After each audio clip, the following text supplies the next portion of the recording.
suffering and misery. Our hearts are longing for the endless home of peace and love and harmony. Oh, no more bitterness, hatred or greed. Paradise is the place we need. I feel the peace inside of me.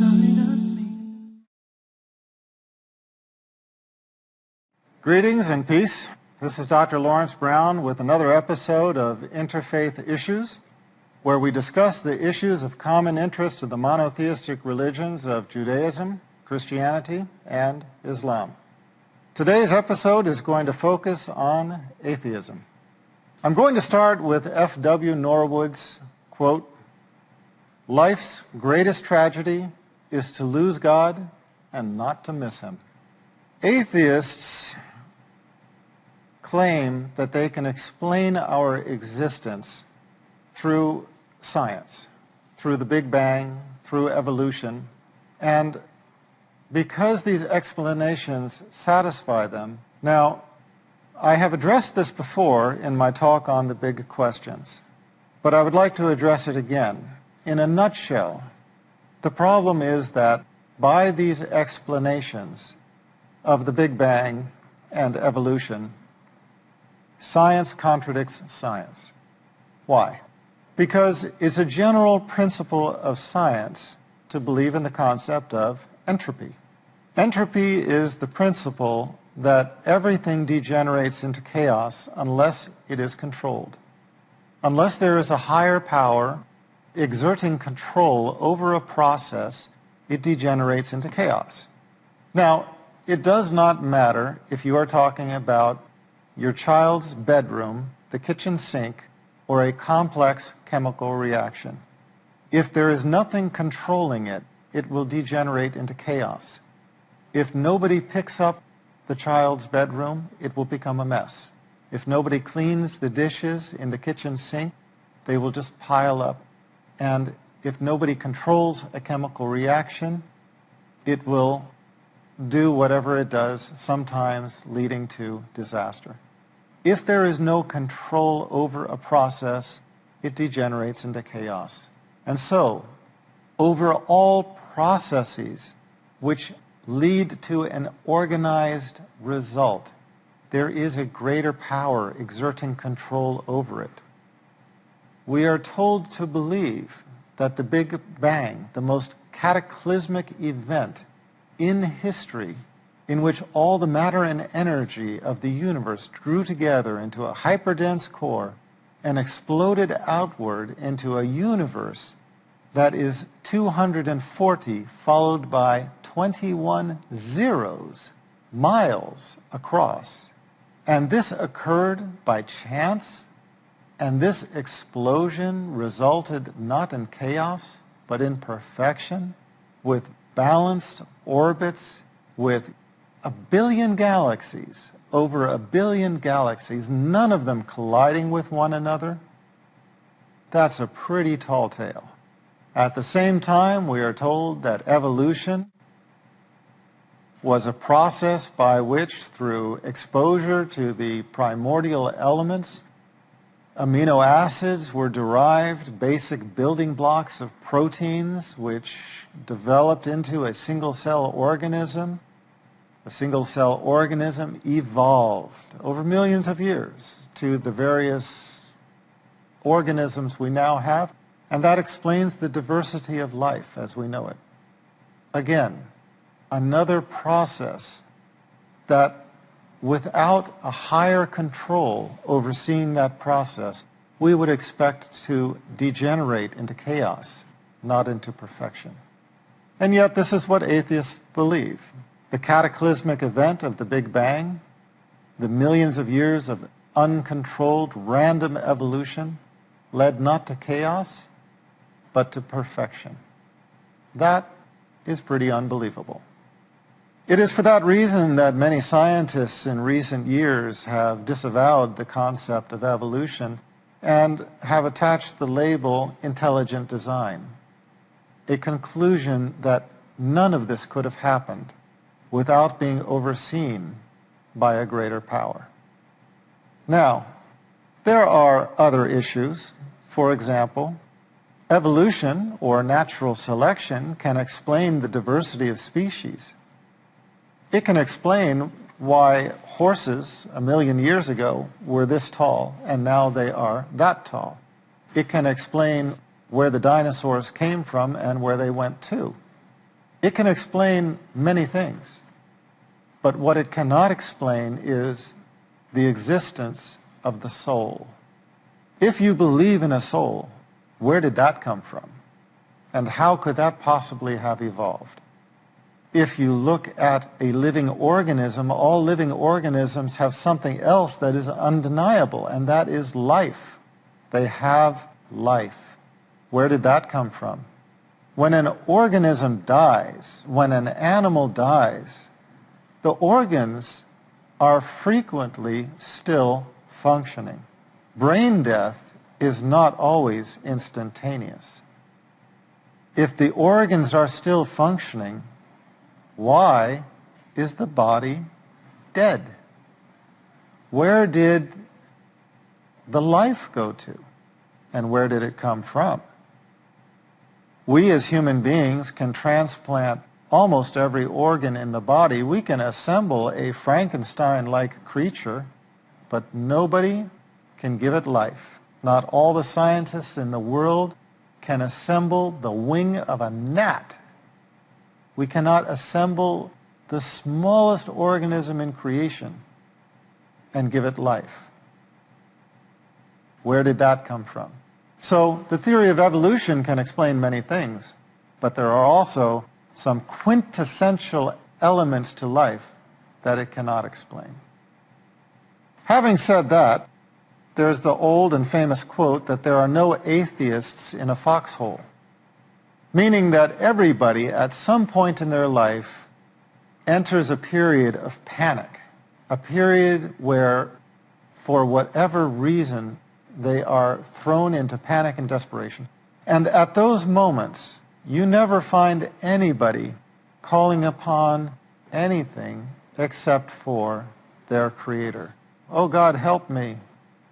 Oh God this, oh God that. But it is always, oh God, even from the lips of an atheist. The English poet, Elizabeth Browning, in The Cry of the Human, had two very beautiful lines. And lips say, God be pitiful, who ne'er said, God be praised.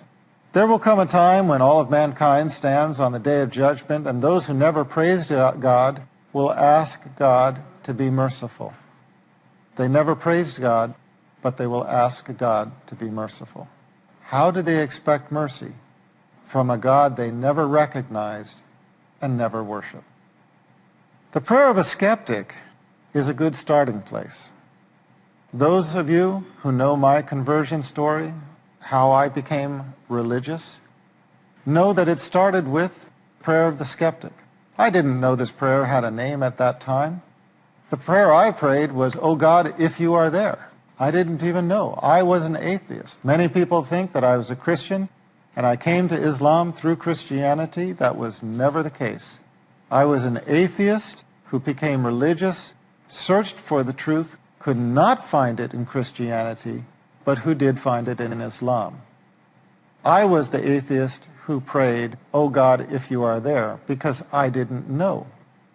But I did make the prayer. Oh God, if you are there, help me and guide me. And I promised that if God guided me to the religion that was most pleasing to Him, that I would follow.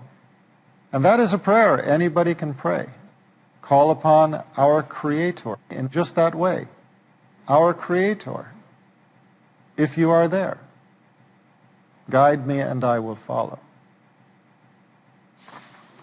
So, we look to the past. We find some famous people speaking on this subject. Francis Bacon, quote, I had rather believe all the fables and the legend and the Talmud and the Al-Quran than that this universal frame is without a mind, stating that he would rather believe everything in all of the books of Scripture than to believe that this vast creation is without a creator. He went on to comment, God never wrought miracle to convince atheism because his ordinary works convince it. The more a person learns about the creation and the intricacies of life, the intricacies of organisms, the more they realize that this could not have happened by happenstance.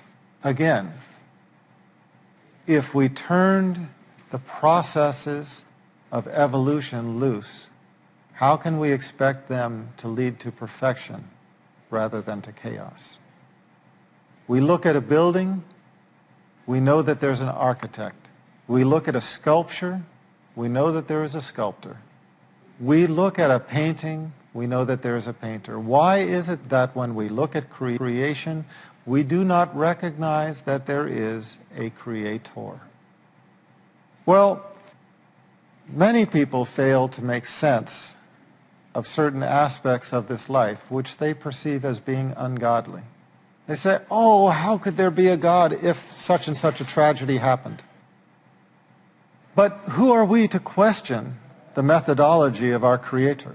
Yes, there are some babies who die. Then again, there's the old saying, those who God loves die young.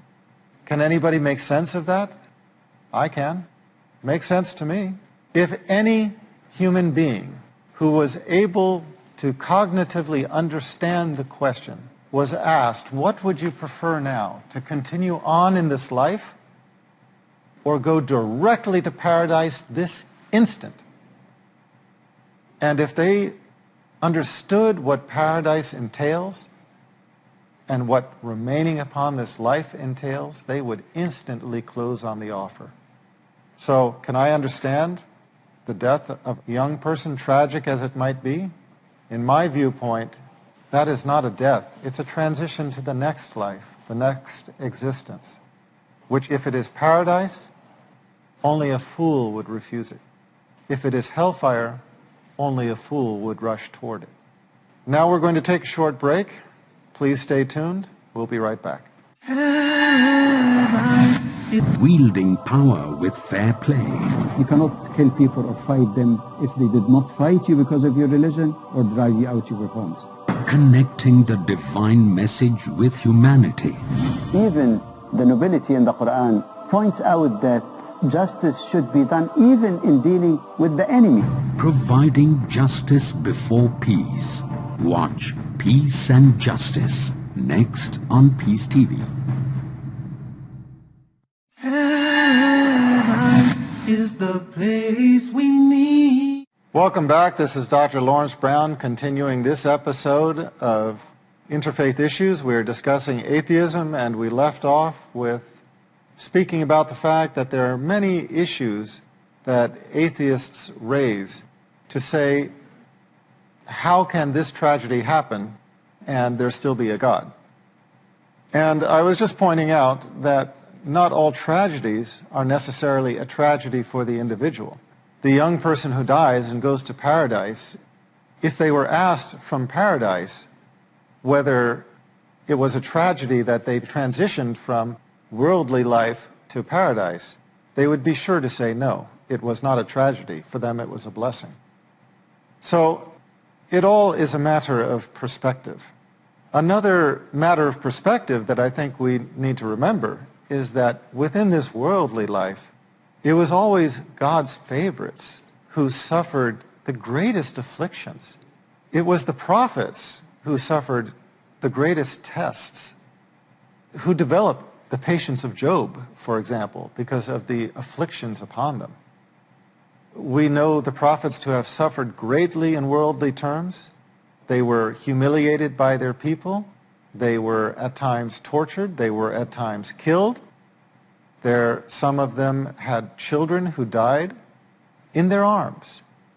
And so we have to understand that the reward for piety and righteousness is not necessarily found in this life. Indeed, this life is a test. This life is a test. This life is a trial. It is a proving ground for us to show ourselves deserving of the reward in the hereafter. But now, if we expect paradise in this life, why should we expect paradise in the hereafter?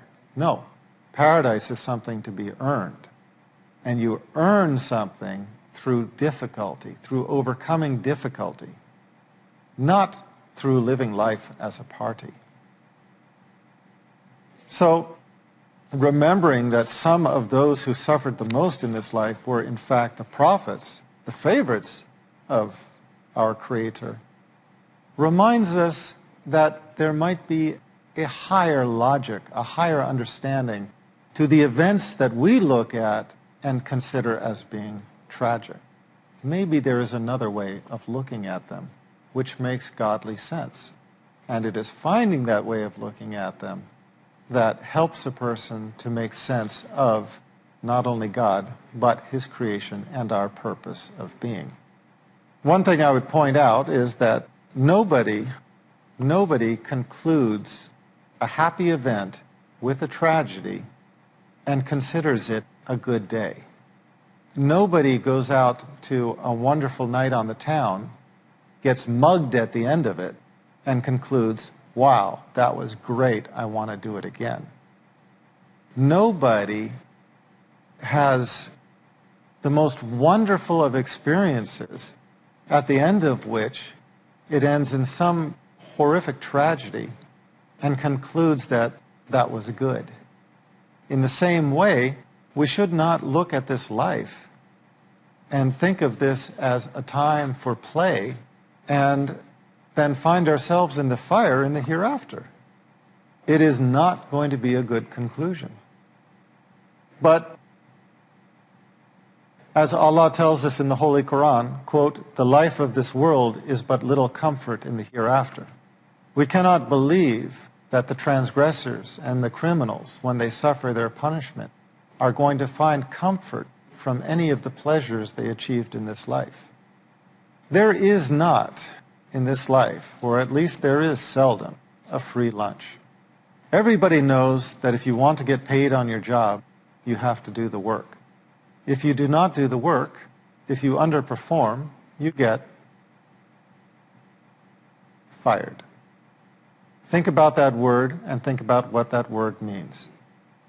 Where did that word come from? Words do not come from nowhere. A product that is not satisfactory is recycled or destroyed. If we are the creation, we are the product. And if we are not satisfactory, it makes sense that we are the ones who will be in the fire. Again, to quote the Holy Quran, "And I have not created," this is Allah speaking, "and I have not created jinns and men except that they should serve," and some translations render this, "worship me." So that is our job description, our purpose for existence, to serve and worship our Creator. As Francis Bacon commented, quote, "They that deny a God destroy man's nobility.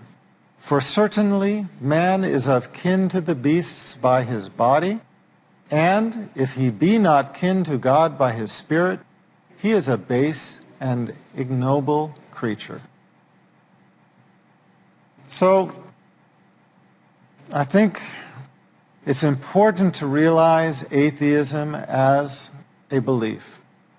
We recognize it, we know it's there, but we ask God to save us from it. As I mentioned before, if you don't have baseline belief in God to begin with, it's difficult to pray to something you don't believe in. But how will it hurt anybody who is sincere to pray and ask our Creator if He is there? O God, O our Creator, if you are there, guide me to the religion of truth. If you are there. And if you are there and if there is a religion of truth, I will follow. How is that going to hurt anybody to pray that prayer? And if you prayed with sincerity, how is it possible to conceive that our Creator would not answer that prayer? We should rightfully move on from this point to discussing not atheism, but agnosticism. And although agnosticism is not a creed, but rather a method, it's a very misunderstood concept.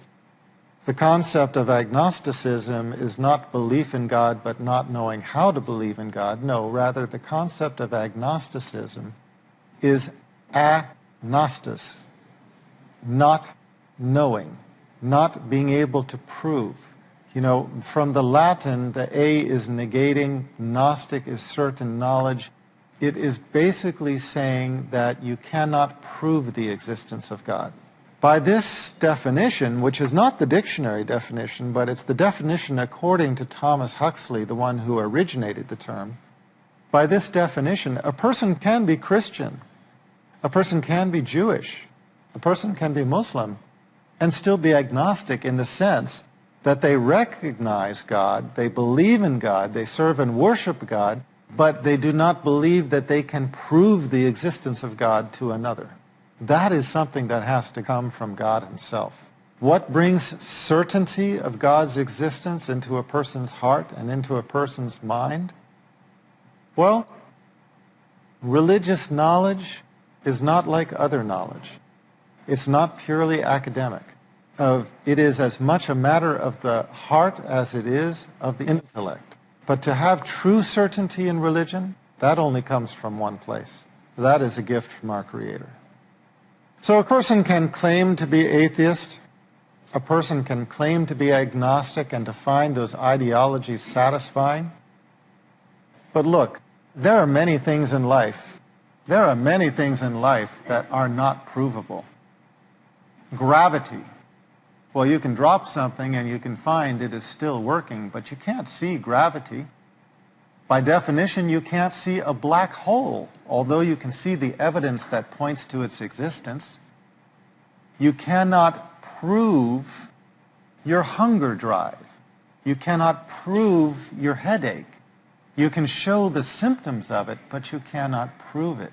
We arrive at the belief in gravity, entropy, black holes, our emotions, our feelings, and so on, because we either experience them directly or because the overwhelming evidence points to them.